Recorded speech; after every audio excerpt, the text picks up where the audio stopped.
Hi friends, కొంచెం వెరైటీగా ఈరోజు బీరకాయ పొట్టుతో ఫ్రై చేద్దాం రండి. టేస్ట్ చాలా బాగుంటుంది. బీరకాయని శుభ్రంగా కడుక్కొని మనం పొట్టు అనేది కొంచెం సన్న లేయర్ వచ్చేలా తీసుకోవాలి.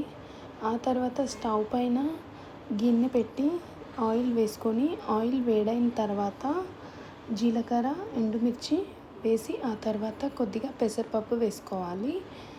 పప్పు మంచిగా ఫ్రై అయిన తర్వాత మనం అందులో కట్ చేసిన ఎల్లిపాయలు, ఇంకా పచ్చిమిర్చి, ఆనియన్, కరివేపాకు, పసుపు అన్నీ వేసి మంచిగా వేయించుకోవాలి. ఇక్కడ పప్పు అనేది ఆనియన్ ఇంకా పచ్చిమిర్చి వేయకముందే వేసుకోవాలి. అలా వేసినప్పుడే పప్పు మంచిగా ఫ్రై అయ్యి కొంచెం కరకర ఉంటుంది.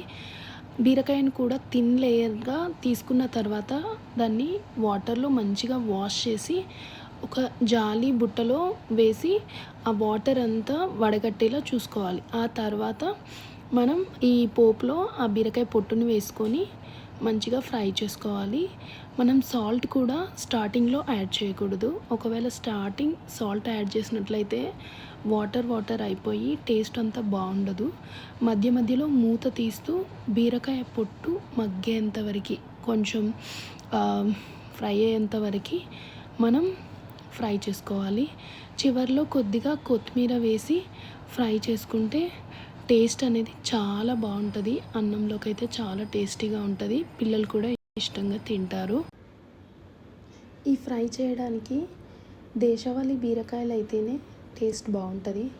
మరిన్ని ఇలాంటి ఇంట్రెస్టింగ్ వీడియోస్ కోసం మా ఛానల్ని సబ్స్క్రైబ్ చేయండి. Thank you so much for watching the full video.